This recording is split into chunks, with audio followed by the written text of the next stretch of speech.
Hello everybody and welcome back to the channel. For those of you who maybe don't watch the live streams, Leo and I started a co-op playthrough of the entire Halo series. As of recording this at least, he should be near back from his vacation, so we'll hopefully pick up Halo 2 sooner rather than later. But regardless, one of the highlights from Halo Combat Evolved was the Grunts. Like, I love the Grunts and the dialogue that they have, especially when you stick them with a plasma grenade. They were absolute comedy gold. After seeing Pancreas drop this video, I knew I had to learn more about them.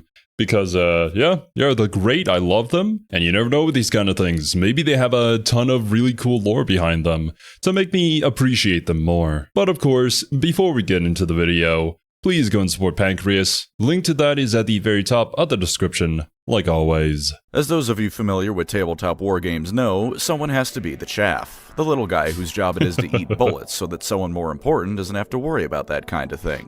Oh yeah, 100%. Especially, well, I still have yet to play tabletop myself. It's a pretty expensive hobby to get into, not gonna lie.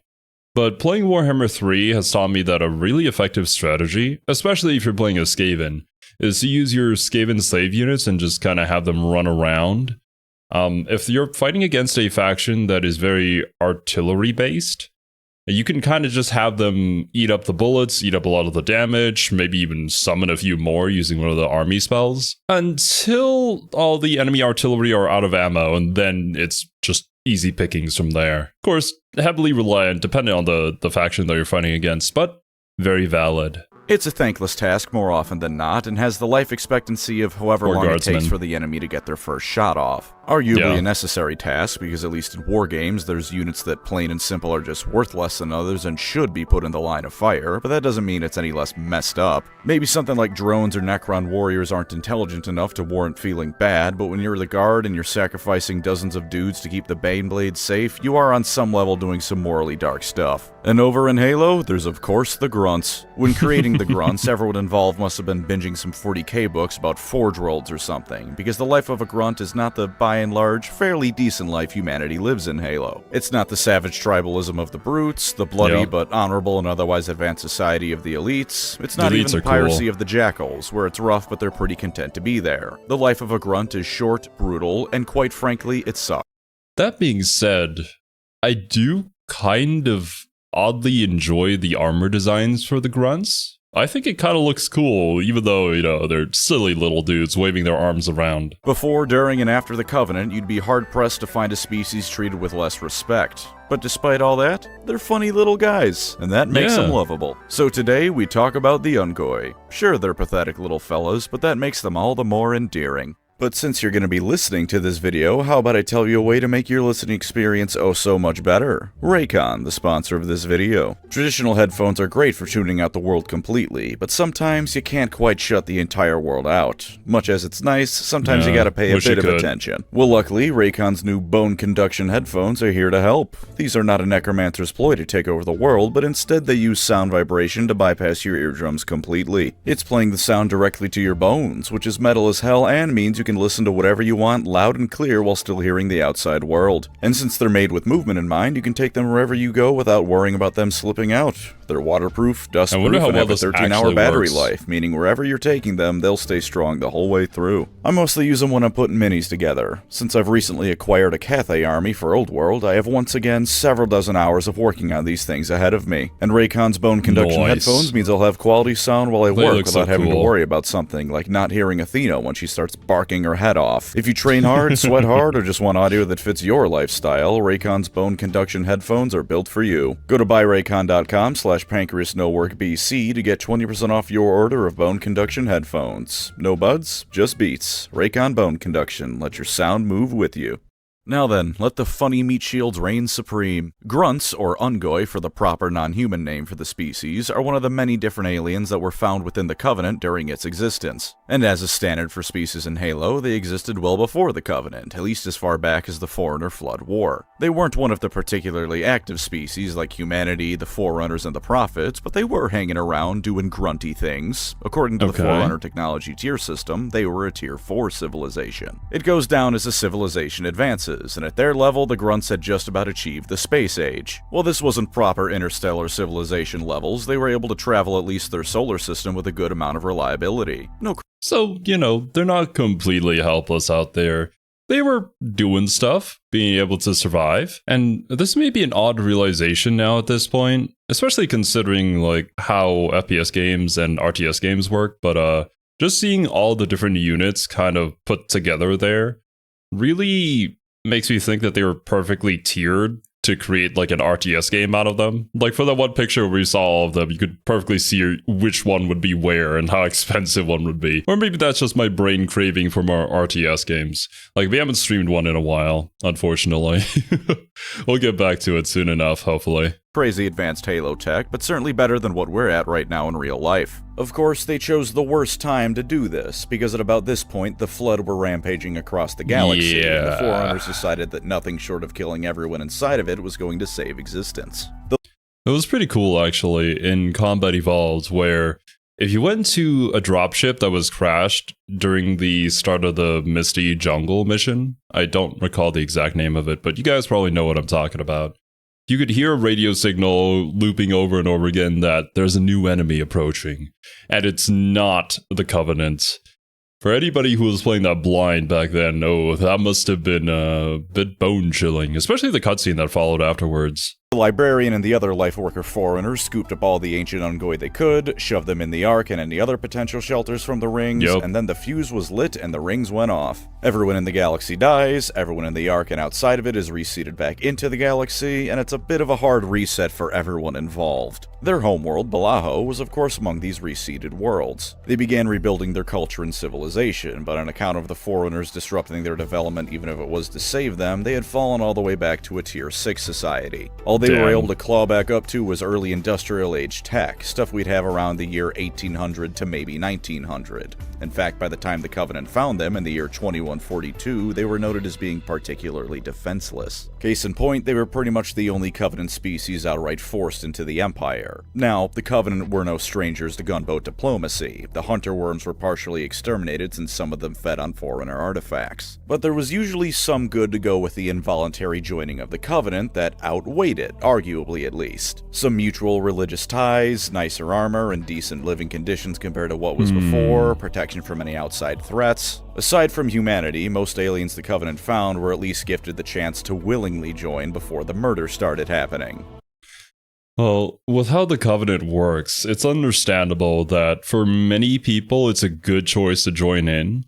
There are many downsides, but sometimes there's less downsides with this faction than there are going out on your own. It would certainly make sense, though, that the whole rebellion that happened started with the elites, considering the type of people that they are, and while also being incredibly valuable as military personnel, they are very prideful warriors, so knowing that they had been duped was all that it needed, really. The Grunts did not get this courtesy. In fact, the Grunts didn't even get told to join or die. Instead, they were told that they are now a part of the Covenant. Please enjoy all the manual labor you'll be doing for us from here on out. The fourth species inducted into the Empire, the Grunts would become the lowest rung of Covenant society. They had pretty much no respect given to them, and indeed initially Grunts weren't even given weapons if they ever saw combat. While they're obviously meat shields in the Halo games, Grunts initially were explicitly nothing more than that. In spite of this, the Grunts still took to the Covenant's faith in the Great Journey with gusto. Worshipping the Forerunners was not a tall ask for them, and basically the entire species quickly became some of their most devout worshippers. It may have had something to do with the fact that while they were treated like dirt, High Charity and other Covenant areas they were stationed at had the miracle of centralized heating. There was even a Grunt theologian, Agnapnap the Enlightened, who spread a belief amongst the Grunts that prior to their ascension, the Grunts and Forerunners looked identical. This is very, very wrong, but incredibly funny. It might also be... Look, whatever keeps you going, right? I mean, that's, well, getting into that conversation would be a whole can of worms. But faith can do that. You just need a little spark of hope. A heresy to the Great Journey, but I imagine any prophets who learn of this just let it happen. It kept the Grunts happy, loyal, and anyone else could just quietly nod and then call the Grunts stupid behind their backs. Also, yes, all grunt names are funny like that. It's like a law or something. For a little over 300 years, this was the position of grunts in the Covenant hierarchy. Abused, sent in to do the worst manual labor, and thrown into the meat grinder of any battles the Covenant did face, it wasn't exactly a pleasant lifestyle. Naturally, this created a lot of resentment, and the boiling point came in the year 2462. The second lowest ranked species in the Covenant were the Kig Yar, or for those of you who've recently gone through a Halo 2 Legendary run, those goddamn asshole sniping jackals. Treated only I can't wait to meet these snipers. I mean, these guys in Combat Evolved, they were basically just running around with the shields, right? And the shields in and of themselves were already annoying to deal with. You could get rid of them pretty easily with plasma weapons, but if you didn't have any on hand, then hopefully you aimed right. God, I can't imagine how it's going to be, though, once they get snipers. Although probably by the time this video gets uploaded, yeah, I'll be experiencing that. Marginally better than grunts, they were also relegated to the less prominent areas of high charity and dirtier work. This caused plenty of tension between them as they fought over scraps and rubbed up against one another's territory. Not helping things is that, as I'll discuss later, grunts breed like rabbits. Discussing the breeding habits of fictional aliens is part of my job. Never thought my life would take me here. Anyways, because... Reminds me of that one video from Lore Master of Sotek talking about how the different Warhammer fantasy races breed. I still haven't fully checked that one out yet, but I still remember it. And I remember that he specifically told me not to look at it. There wasn't much in the way of active combat going on, the grunt population expanded rapidly. This ended up pushing some of the jackals out of their homes as the grunts needed more and more space, which caused jackal infant mortality rate to rise and stressed out the mothers. In response, the jackals started poisoning some recreational drugs the grunts enjoyed in a way that left them infertile. The matter was brought to the attention of the Covenant High Council and the Prophets, but they responded with a very blunt "who gives a shit." They didn't feel like upsetting the Kig Yar over what they saw as a trivial cost, because to them, thousands of grunts that can't have kids was nothing to worry about. The grunts could replace any potential kids in like a month tops, who cares? The grunts were not pleased with this. This was the straw that broke the camel's back, and they went ballistic. They started swarming across jackal-controlled territory, and not long after, they just started throwing hands with anyone they came across. Jesus. Didn't matter who it was, jackal, elite, hell, they were probably taking pot shots at prophets if they got the chance. Well, the thing is, right, just because they're grunts doesn't mean that the weapons that they're using will do less damage.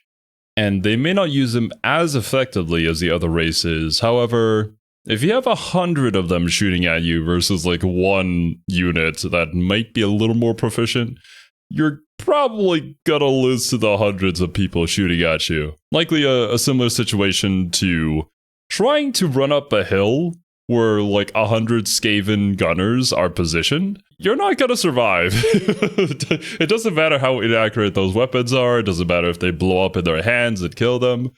There's gonna be somebody that hits you. Now, obviously, they were horribly outmatched. They weren't allowed to have weapons in combat zones. They wouldn't have much of anything here. But have you ever felt that rush of fear in Halo when you turn a corner and see a grunt with 2 prime plasma grenades running at you? Imagine that, only now it's an elite turning a corner and seeing 100 of them. Millions, if not... Okay, I see. So they did have access to the advanced weaponry, but plasma grenades are gonna get the job done. And if you have enough grunts, it'll work. Billions of grunts descended across Covenant facilities. Because they were the main source of manual labor, they were across pretty much the entire Covenant. They were everywhere. And so almost as one, grunts began assaulting everything they could. I can't help but imagine that one scene in World War Z where the zombies are climbing the walls with their bodies, only with grunts just instead. The grunts. It got so bad that the Prophets felt the need to appoint an elite as an arbiter to resolve the issue. He did manage to solve the issue through the classic Covenant method, though, glassing the planet causing the problems. Not completely, but a decent hunk of Balaho was glassed, and the grunts quickly surrendered afterwards. They didn't actually give a shit about Balaho itself, but there were a whole lot of grunts on the planet, and it was where a lot of the grunt breeders were located. In spite of the rebellion, the grunts were not exterminated as a species, but instead got a lot of rewards. They weren't humans, and so weren't inherently unclean, and the viciousness they showed in the war made the elite see them in higher regard than ever. They showed that when push came to shove, the Ungoi could be fierce fighters, and that while not as physically imposing as most others, could still put their money where their mouth was. And so, despite being defeated, the grunts were rewarded with a variety of benefits, such as the honor of being able to actually have weapons and training for combat now. How amazing. They were also integrated into elite units going forward, which is admittedly pretty... Okay. So I guess I got a little bit confused in terms of the timing here. So all of this happened before even Halo Combat evolved. And that's why they have weapons, because before they were basically just the workforce, I presume, for the Covenant. Big, given the superiority complex elites have. This was something the elites won against the Prophets to do, because the Covenant's founding charter declared elites have the final say when it comes to anything related to the Covenant's military and security. The Prophets wanted stricter punishment, but the elites know that real recognizes real and gave the little guys some consolation prizes. It wasn't an Like, doling out harsher punishment is just going to result in the spark of a new rebellion, right? Like, these guys, they're everywhere. You don't know what they're going to get their hands on, and they're willing to kind of throw away the lives if it means that they're going to win, or even just a chance of winning. It's best to get on their good side, you know, so that they become a valuable workforce to still be working for you, and also for military purposes as well. Upgrade in status, though. Their representation on the High Council wasn't any less functionally powerless than it was before, and they were still absolutely meat shields when it came to combat. But when they were 100%. previously unarmed and unarmored meat shields, I think they were willing to take anything they could get. Also, fun fact, the person who brought the jackal poisoning of the Grunts to the High Council was a prophet named Ord Casto, aka the Prophet of Truth. He argued repeatedly that the entire affair was wrong and that no one was taking it seriously enough, whereupon his political career was threatened by others to make him shut up. Kind of insane that out of everyone who could have been trying to help the Grunts out, Truth was the one to do it. That'd be like if the staunchest supporter of abhuman rights in 40k was a Black Templar. Now, the Grunts from here on out were pretty much how they were at in the Covenant when the Human-Covenant War broke out. There were a few more rebellions, one of which was put down by the Arbiter from Halo Wars, but the Covenant still needed its manual labor, so they always stuck around. Come the Human-Covenant War, you can actually to some extent blame a Grunt on the war breaking out. Oh, yeah. The whole thing at Harvest, right? Where the Grunt misunderstood and was a little too quick to fire, and then all that started. When the Covenant first met with humanity on Harvest, it was with a diplomatic meeting that was headed by a brute of all things. Things were tense, but it wasn't necessarily going to break out into combat. Then a Grunt who was a little bit trigger-happy fired on a human and killed him, and then one thing led to another, and it's time for humanity to get fisted up to the eyeballs with an energy sword. The Grunts throughout the conflict were still the meat shields, but for once they had found an enemy that wasn't going to be throwing plasma at them in response. Sure, compared to the rest of the Covenant, the Grunts were easy to fight, and when you had a Spartan around, they were getting folded like lawn chairs. Hell, in the Babysitter episode of Halo Legends, there's a Grunt that gets its neck snapped by an ODST who must be like 20 feet tall. But they were still armed with Covenant weaponry. I mean, don't mess with the ODSTs. They're as close to being super soldiers as any regular human being can be from what we learned of them. Plasma weapons, fuel rod guns, things that tore apart their human equivalents with ease. Sometimes Grunts alone in enough numbers could overrun entire human regiments, and even if they all died, they played the role of meat shields well. Shooting the Grunts means not dealing with the elite or brute leading them, and shooting at those guys means 10 Grunts are now going to aim their weapons on you. They may be crap shots, but 10 plasma pistols pointed in your general direction will eventually hit something important. There was even an army of Grunts put together by a jackal on the Prophet of Truth's orders that was told to try and invade Earth itself fairly early in the war. It didn't work, and the entire affair was mildly amusing, because it was stopped by both human insurrectionists as well as elite zealots who didn't have the full story and thought the Grunts were up to some heresy. But to me at least, it shows the Grunts could be trusted with important campaigns on some level. Then again, it was the Prophet of Truth doing this, so the motivations behind it range from genius plot to wipe out humanity to these creatures have bothered me, I must have them killed for nothing. Interestingly enough, however, Grunts had another surprisingly critical role in the war, monitoring human communications. Admittedly, they were largely in charge of monitoring for communications rather than going over them, but that's still a big thing. This led them to, among other things, being surprisingly well versed in human languages, with many Grunts being at least passingly proficient at a couple different ones. There's a lot of actual... Really? Is that why we can, like... Well, I forget, is it in subtitles or do they actually speak in English whenever they're, like, running around with a plasma grenade?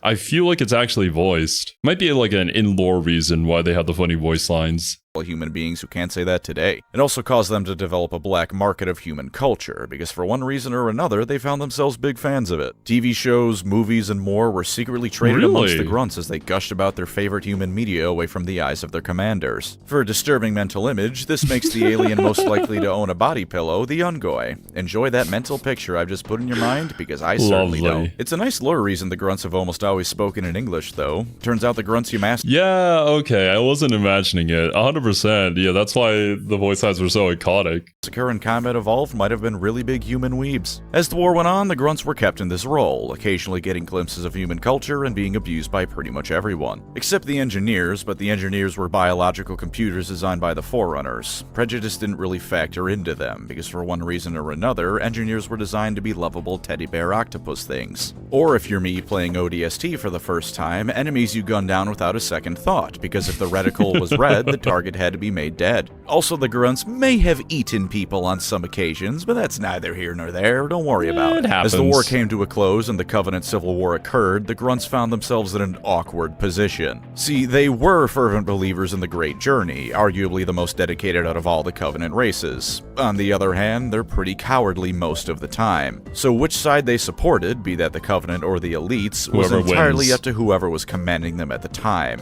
Independence and or the Great Journey are all well and good, but you don't survive for either if you walk up to the lizard/ape in charge of your squad and tell him you disagree with his plans. You mostly just get killed. After the war, the Grunts were one of the few races in Halo that were arguably in a better spot than they were before. Aside from the massive amounts of casualties they incurred, of course, but everyone lost billions during the Human Covenant War, so that's not even worth thinking about. Few of them went back home because Balaho sucks. Most instead continued working under whoever they were serving with beforehand, elite and brute alike. You could find Grunts in pretty much everywhere that was the site of former Covenant facilities, and in fact you could even find a couple of the little guys wandering around human colonies of all places. True, they did face prejudice much the same way other former Covenant members did. Turns out a generation-long war of extermination leaves some hurt feelings.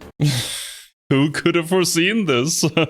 Yeah, it's unfortunate, but also quite understandable that that's how it was gonna go. Being the humans versus the aliens, and when the war ends, you can't really just get over that. Even if you know they may be on your side now and know what the truth behind the Covenant was. Considering their love for human culture, apparently, I would presume then that, like, after the Human Covenant War had ended, I don't think they would really go out of their way to harm anybody. They don't really seem like the type, but there could be a few crazy ones in there. You never know. But Grunts are also funny little goobers with names like Yap Yap. You can only hold a grudge against someone like that for so long. Some of them even found that with the war over and the hierarchy of the Covenant dissolved, they could take positions of power never before seen. In Halo Infinite, there's of course that Grunt field boss, whose name is Bip-Bap, and amongst elites they could sometimes be found leading squads of Sangheili rather than the other way around. The Grunts didn't enter some grand renaissance of culture and prosperity or anything, but a lot of them did get an overall boost in a whole lot of areas. While I never saw it explicitly written down anywhere, I'd even be willing to bet they were hurt the least by the degradation of the Covenant's infrastructure. As the ones doing most of the menial labor in the Covenant, the Grunts would likely be more aware of how to operate the lower key but practical devices the Covenant had for things like construction and whatnot. While the elites and brutes had to contend with relearning how to build new starships, the Grunts could happily wander off and live the rest of their days doing whatever goofy crap they wanted. At the very least, they can't have gotten any worse off than before, because they were at the bottom of the barrel and the Covenant refused to give them the equipment to dig themselves any deeper a hole. The Grunts— Look, the only way to go once you hit rock bottom is up. And that makes perfect sense. When you delegate all of the physical labor to this one particular race, then yeah, they're probably going to be the only ones who even remember how to operate any of the menial stuff. Pissing them off is just bad news bears for you. But as a whole, the Covenant itself was also built upon a lie, and the moment that broke, then yeah, there wasn't really any chance that it was going to work. Have entered a galaxy that by and large doesn't seem to want to enslave them or require their help in a big way. They're just kind of ignored. Balaho is quiet, with literally nothing coming or going from it. They're watched in case any massive movement of the buggers occurs. Oni isn't going to leave anyone unmonitored, but no one has plans to invade the Grunts and put them in chains once again. Except for Cortana in Halo 5, but we all ignore that. Wait. Does Cortana have, like, big plans for the Grunts in Halo 5? I'll be honest, bros. We're probably just gonna play it up till like Halo 4. I don't think you can even play Halo 5 on PC, can you? Or was it 4? I forget. But I know that one of them is like Xbox only, and I'm really not sure if I'm gonna try out Infinite. I've heard it's better, but still not like the greatest thing out there.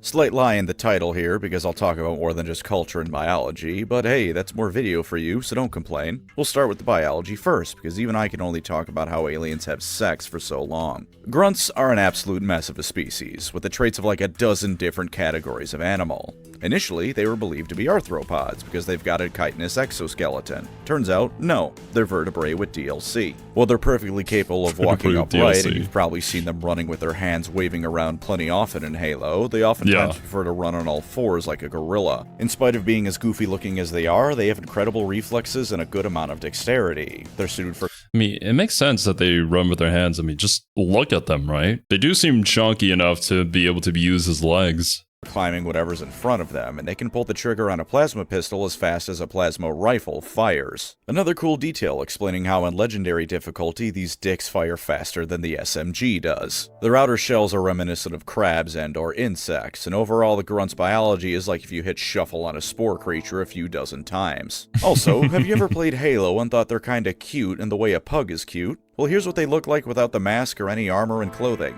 God must be real in the Halo universe, and his greatest prank was making Grunts look like that. There's a subspecies with less chitin on their bodies, which is Halo once again introducing new phenotypes to explain art style changes. It's cool they do that. Grunts are also, despite how they look, able to be up to almost 6 feet in height. Seriously, if you get a chance, look at them standing next to a Marine in one of the Halo games. They're nearly the same height, and Grunts actually weigh about 250 pounds on average. They're built like brick shithouses, which is part of why when you corner them like a rat, they're able to fight so effectively. For breeding... Yeah, they really don't look it because of the way that they're built, but they are an alien species, I guess. You can't really determine their size based off of our own preconceptions. Because I feel obligated at this point with how much I've mentioned it, Grunts come out as eggs in batches of potentially over a dozen at once. They become fully grown adults around 8 years old, and despite aging to maturity so quickly, they can actually live to be well over 100. The Grunt Yap Yap was 121 years old in the year 2559, which means he predated the start of the Human Covenant War year by almost 100 years. Their homeworld of Blaho sucks. It's miserable. It's swampy, and a whole lot of the planet is suffering from massive industrial pollution, from the Grunts trying to claw their way back to having technology. The swamps are also freezing cold, with the average temperature being around negative 27 degrees Fahrenheit. Yikes. The equator is a bit better, but still miserable, and because the planet somehow has 2 winters, the Ungoi population is in a constant state of flux. The already cold planet becomes even worse in winter, with the Grunts desperately having to hunt and gather any food they can to prevent total starvation.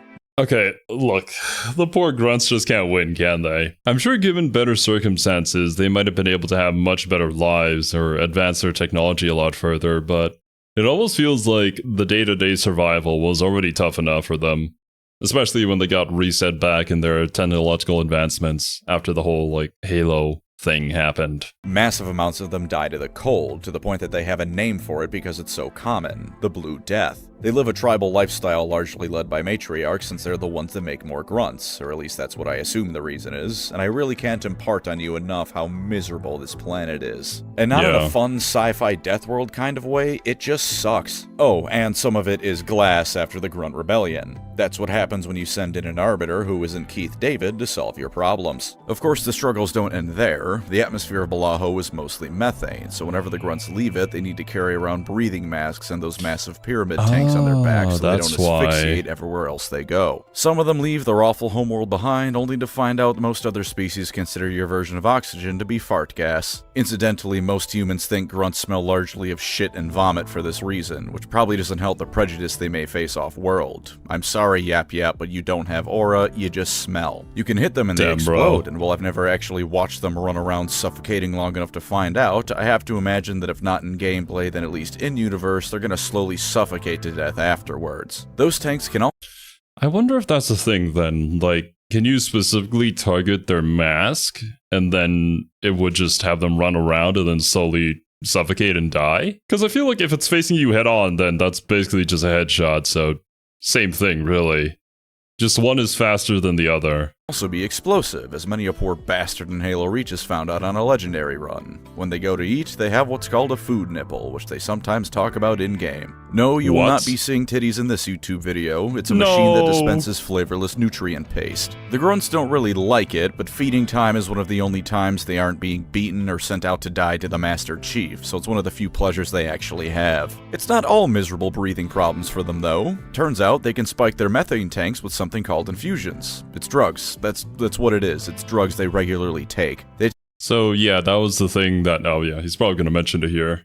Take it so frequently that the jackals poisoning the infusions led them to be sterile on a mass level. They just pump it right into their methane tanks, which they need to breathe. Given that they like human culture, which presumably includes music, I hope one day we get lore of a grunt speeding down High Charity on a ghost, absolutely blitzed out of his mind on infusions and blasting Kickstart My Heart the whole way. They can also get high off benzene. It's worth noting that in real life, benzene gives you cancer. Who the hell made grunts? All the other Halo species are pretty easy to understand and see how they work. Elites are warrior lizards, brutes are angry monkeys, jackals are pirate birds. Grunts are what happens when you hit I'm feeling lucky on evolution during their stay in the...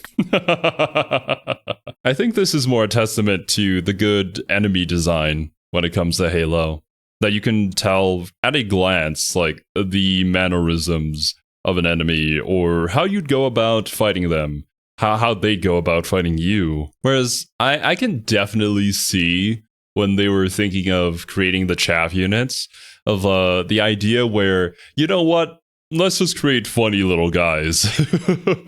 That may or may not have been a part of the thought process behind the creation of the Grunts. Covenant, they held a pretty small variety of opinions on the other races. Prophets were revered, as they were by pretty much everyone except the elites. Everyone else was hated out of fear. It was even believed that one day a Grunt savior would lead them to a paradise world. Paradise here meaning a methane planet that isn't freezing cold at all times. Most of what they did on the regular was orders given to them by higher-ups, which was everyone. Usually those orders amounted to lift that box, or press that button when X happens, because no one thinks highly of grunt capabilities. Their language is mostly squeaking and grunting, and their names are either the most basic syllables they could think of, or utter nonsense. They do, in some slight bit of credit for a species that has dozens of kids and hopes one of them lives to adulthood, feel attachment towards their offspring and families. Unfortunately, during their time in the Covenant, the grunts would be pressed into mandatory military service almost immediately. And because they reproduce so quickly, there were laws in place during peacetime to keep you from having kids. So if you weren't at war, no kids for you. And if you were at war, your kids are born to get shelled by artillery. Being a grunt truly is suffering. In the military, after the Covenant came to recognize that grunts are in fact sapient and can be trusted with firearms, there was of course a variety of different roles they had. Meat shield was the common theme throughout all of them, but there were different kinds of meat shield. Grunt minor is the average grunt, literally and figuratively. They're the orange tannish colored grunts that are the lowest ranked and as such are given the worst weapons and armor. They die. Of course. Makes sense, yeah.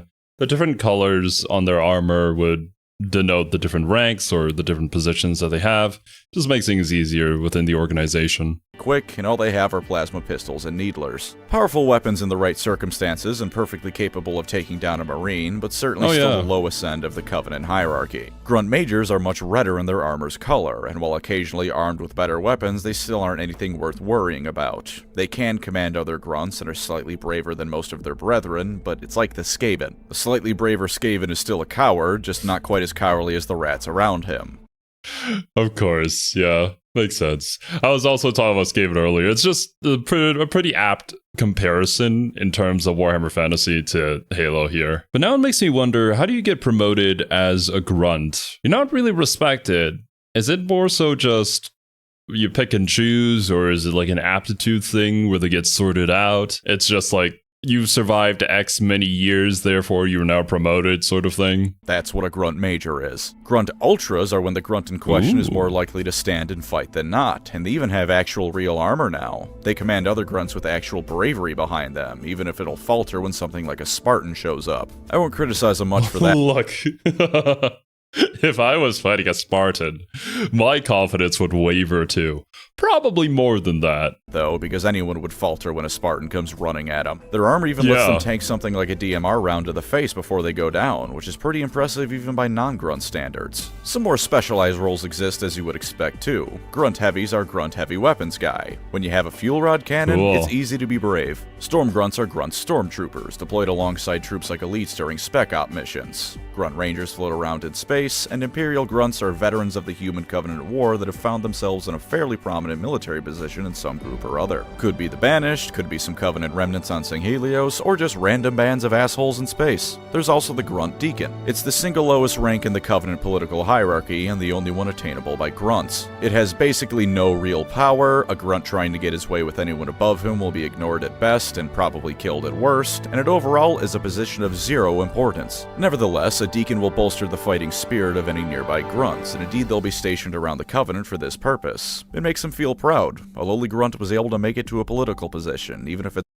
I wonder if the reason why we only have an image of it like this is because it's only a thing in Halo Wars, the RTS game. It's one that doesn't actually matter. They're knowledgeable in the Covenant faith and do technically have a duty to supervise any other Covenant members on matters of faith, but no one who isn't a grunt actually takes them seriously. Even when they make it to the big leagues, no one cares for the humble Ungoi. Most of the time, they're subservient to whatever commanding species they follow. If they follow a Sangheili commander, they'll be a bit more reserved and almost tactical. Even if their tactics usually end at try not to get shot at, there'll be some amount of training and discipline among these ones. Elites did come to respect them after all, so they'll be utilized properly to at least some degree. By contrast, brutes are stupid apes, and so they command their grunt underlings like stupid apes. This is when the grunts are truly utilized as meat shields, and while the brutes certainly think less of the grunts, it's not even necessarily out of prejudice that they utilize grunts this way.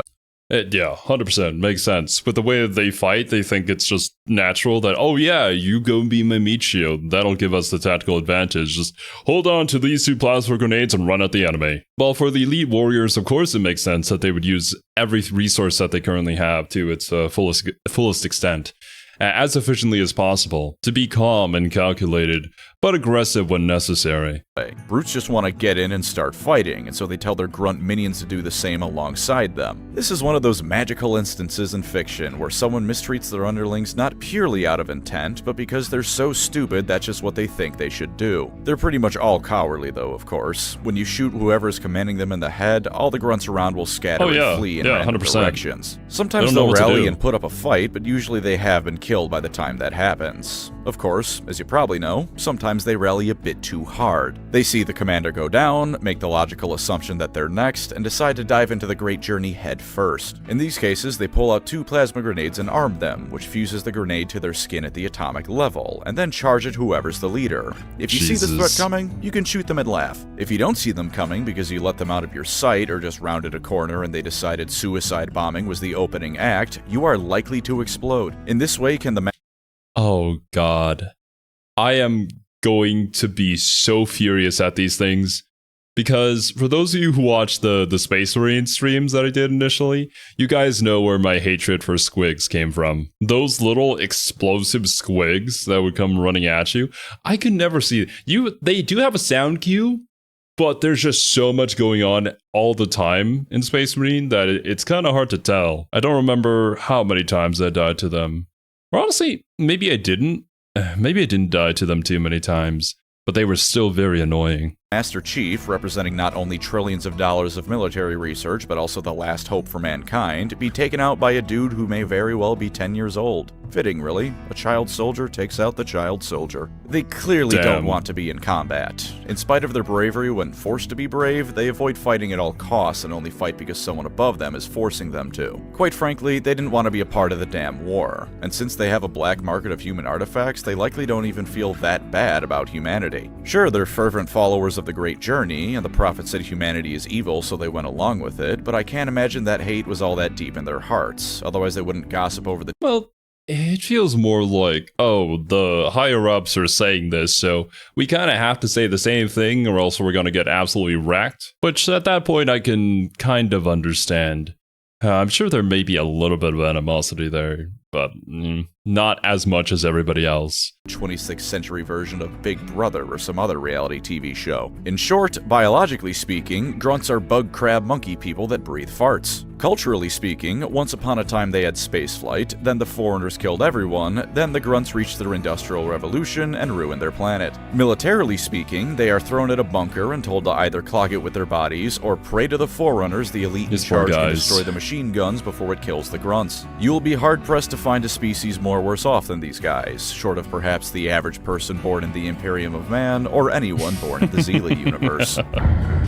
Yeah, the Zeela universe I'm proud of that is no segment joke. change title. Screw you. Anyways, I figured to end off we'd go over some of the more prominent grunts. This is entirely because I think the grunts can have a surprising amount of characterization for mob enemies, and not at all because saying grunt names out loud makes me giggle. Let's start with our brave hero, Yap. Yap was a grunt during the events of Halo Combat Evolved, and this should tell you everything you need to know. He was born on Balaho and spent most of his time as a sentry and high charity in the lower districts, meaning he probably spent most of his time dealing with jackal muggers. Come the events of Combat Evolved, he was part of one of the boarding parties that raided the Pillar of Autumn. When he and his party of grunts found an elite that had been incapacitated by the Master Chief by way of bullet to the head, they rescued him and took him to a dropship to be taken back for medical help. Not out of respect for a superior officer, of course not. If they took him to the dropship, that would mean they would all get to leave with him. Unfortunately for him, this elite, whose name was Zuka, decided that Yap would make a good replacement for his last one who had died. Yap wasn't pleased with this, but there was literally nothing he could do, so he reluctantly started following the elite around like a little brother. Zuka, who had developed an understandable hate boner for the chief on account of being shot in the head, dedicated the remainder of the book Halo the Flood to either trying to get permission to chase Chief around or actually chasing Chief around. Yap's part in this was to get beaten up by Zuka and left next to a ruined ghost so that UNSC Marines would capture him as a prisoner and he could activate a tracking device. This succeeded, but the attack on the Marine base was a failure because Yap had been forced into a Tom and Jerry skit for the entire duration of Combat Evolved. Zuka briefly impersonated a dead elite commando for reasons that would surely get him closer to the Master Chief, and they returned to the Pillar of Autumn to get Yap some more methane. When they got there, they were put in charge of a group of jackals, and because Zuka was committing identity theft, he laid low and let Yap do all the hard work. The jackals hated the grunt for commanding them, and then Yap saved them from some flood, which made them think of him as an honorary jackal. With such an illustrious position gained, Yap was then told to monitor for signs of the Master Chief.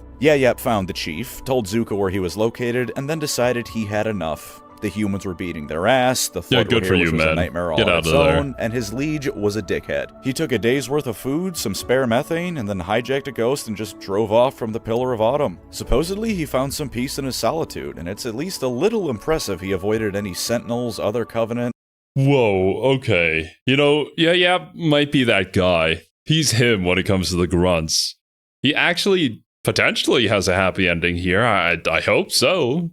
Just goes off there and lives out his life in peace. And the flood. His last sights were the Pillar of Autumn exploding, and then he died when the Halo ring exploded.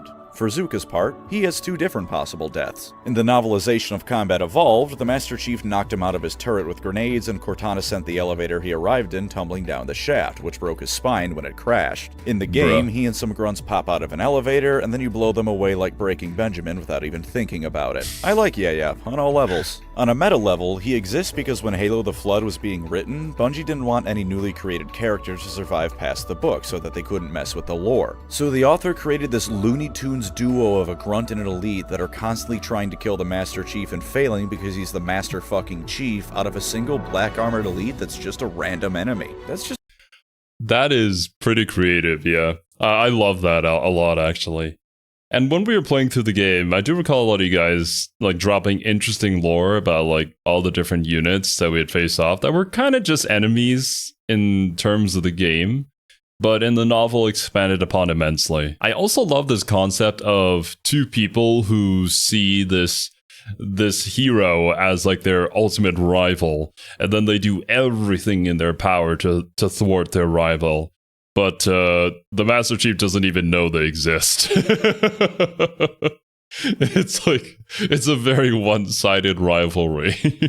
It's a really fun story. In the book, it's easy to relate to him because his life is endless suffering and slapstick shenanigans forced upon him. It's compelling to read about. Just like makes real you life. Feel for the guy. And finally, his name is funny, and his relatives and friends' names are funny too. He had a cousin that served during the Battle of Harvest. His name was Bapap. He had a friend in that initial boarding party too. His name was Gaga. Zuka was kind enough to let Yayap say goodbye to Gaga before becoming his assistant. These names make me feel like a toddler. Our next grunt on the list is Dadab. You know how Maze Hughes in Fullmetal Alchemist figures out the plot of the show before we even get to episode 10 and then dies for it? That's kind of what Dadab does. Dadab was a friend of an engineer, already a rarity. Wait, does he discover the truth behind the Covenant? Oh no, he's gonna get assassinated. Either that or he runs away, because he knows for a fact nobody's gonna believe him. He's just a lowly grunt. Among any Covenant species, and was a deacon aboard the Covenant ship the Minor Transgression, which was a Jackal privateer ship used to search for foreigner artifacts. Instead, it became the first Covenant vessel to meet humanity when the Jackals found a human cargo hauler and tried to attack it. Imagine being a truck driver in the Midwest and then one day you get mugged by aliens. Anyways, poor Dadab was the first Covenant member to see a human, who responded to his presence by trying to beat the poor grunt to death. His engineer buddy, named Lighter Than Some, saved him by beating the human to death with a rock. Not long after, or at least I don't think it was long after, because admittedly I read Contact Harvest like a decade ago, Dadab reads the luminary used to find foreigner artifacts and finds Harvest lighting up like a Christmas tree. Millions of foreigner artifacts all over the place. The Holy Grail had been found. Of course, as you may know, those weren't artifacts. They were humans, which register as reclaimers on luminaries. Since the glyph for reclaimer was mistranslated as reclamation, poor Dadab got a first-hand view before anyone else on the Covenant's religion being false. At one point as Contact Harvest's story goes on, he's standing by a wounded grunt by the name of Bapap.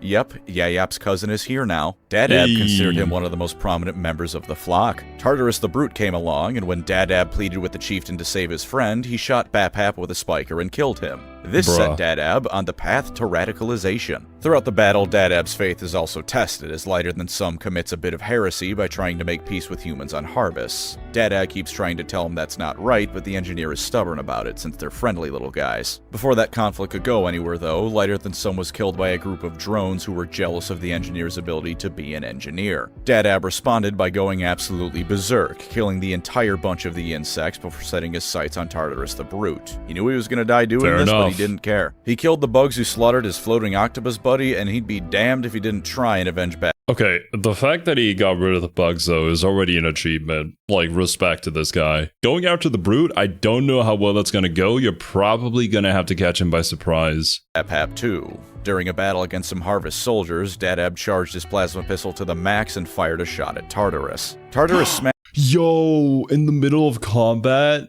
In the whole confusion of everything that's going on, that's probably the perfect time to attempt that. Don't know if it's gonna work, though. Smashed the grunt into pace for the attack on his person, but he was forced to retreat because the attack knocked down his shields. Dadab knew he was going to die, but he hoped that if the humans could kill Tartarus afterwards, he'd have done all he could. It was unsuccessful, but there's a fun bit of lore here. Sergeant Johnston was present during this fight, and wondered why the grunt fired at his chieftain's back. He thought the shot was meant for him at first, but thinking back, that wasn't so. Flash forward 30 years to Halo 2, and none other than Sergeant Johnson is present for Tartarus' death at the Arbiter's hands. Since Johnson made an alliance with the Arbiter at the end of the game, you can argue that Dadab's final wish was granted in a roundabout way. Either way, foreigners bless you, Dadab the Deacon. You were too pure for this world, and may you and your engineer buddy find peace in the afterlife. Our next grunt is— yeah, you can't forget about the engineer buddy, too. The engineer trying to make friends with humans, committing some heresy.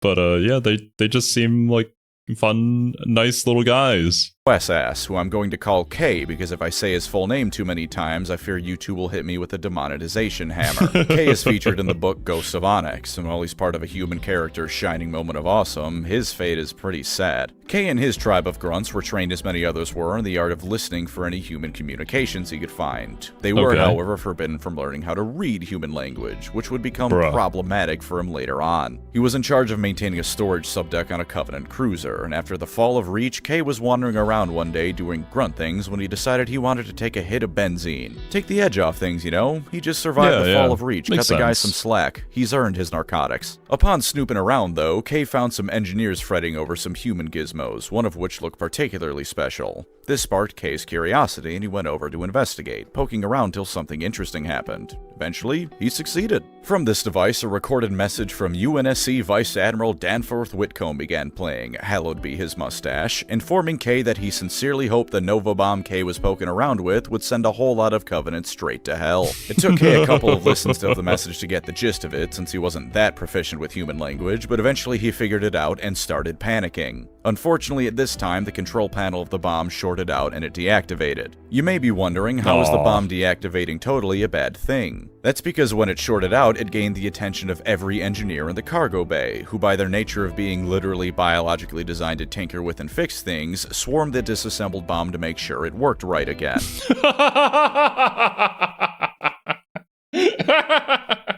That's perfect. Oh no. No, don't fix this now! They didn't know what it was, they just knew thing broke, and they wanted to make thing not broke. Kay desperately tried to stop them from activating it, but he couldn't get through the swarm of engineers before they succeeded. The entire affair went a little something like this. It's a bomb!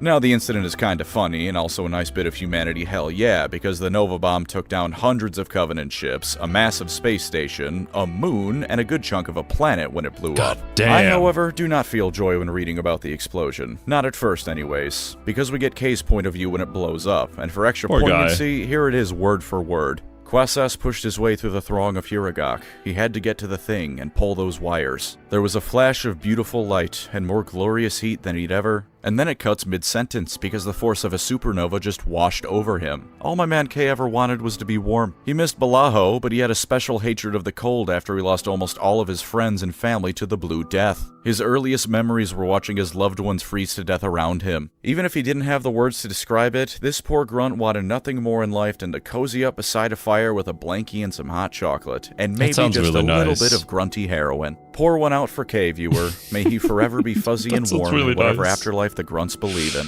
And those are the grunts. In universe, they're unloved, unappreciated, and now they're basically completely ignored by anyone, save the occasional grunt that manages to lead some banished troops or something. But You know, their life as a whole might be sad, but I enjoyed their inclusion within the games and within the story. Sometimes things can get pretty dark, especially in the Halo lore. But with these guys out there, you can find some sort of humor within that. And just trying to think of it as from the perspective of a writer, right? Like, you have these little funny guys that can get up to any sort of antics in order to cause certain situations to happen to lighten up the mood a little bit in a strange way that still fits with the tone of your story. I would imagine that to be an incredibly fun experience, and thankful that that's an idea that is available to you. I love you, grunts. I love these silly methane-breathing goobers. It wouldn't be Halo without one of them timidly wondering if the Master Chief is still around before you come screaming out of the bushes with a gravity hammer at one. Thank you as always to my wonderful channel members. You are the grunts to my covenant, the ones doing all the behind-the-scenes work to keep things going. If you'd like look to at all support the these channel, grunts. feel free to subscribe or become a member. Either way, thank you for watching, and take care out there. Oh, there's also a grunt in Halo 5 whose name was Kit Pitlimp. He tried to get either a Prometheum Knight or the Warden Eternal to worship him as a god. He died for the trouble. See, if Halo 5 was just a game about grunts doing goofy shit like that, we all wouldn't have hated it. Also, that name is just perfect. Kit Pitlimp. I hope whoever came up with that got a raise or at least a free round of drinks. Yeah, that would be awesome. Imagine. I've always hoped for, like, I remember when I was thinking about Halo lore, right? I'm like, okay, playing as a Master Chief is cool and all, but I would love a game where you play as one of the regular military guys, and then you guys are like, Halo ODST exists? Hell yeah. Looking forward to playing that someday. But now, imagine a game where you're playing as the other side, where you're playing as a grunt. And then you're just running around, doing menial tasks, and then all of a sudden you have to defend yourself. But you're just not the greatest soldier out there. So maybe you could be like a stealth game instead, using your brain over your brawn potentially. That could be neat. Or you could even turn it into like a kind of a reverse horror game. Well, I don't really use that term to describe it, but the Spartans would be the ultimate monster that you want to be hiding from. Alien Isolation, but in reverse, kind of. But yeah, dudes, that was super fun. I love the idea of the Grunts. I love their inclusion in the universe. I feel bad for them, but I'm also happy that they're a part of the story. And I look forward to learning more about the funny voice lines that they have in the future games that we play during our streams. But yeah, that's going to do it for today's video. Thank you guys so much for watching. Hope you enjoyed, and I'll catch you in the next one.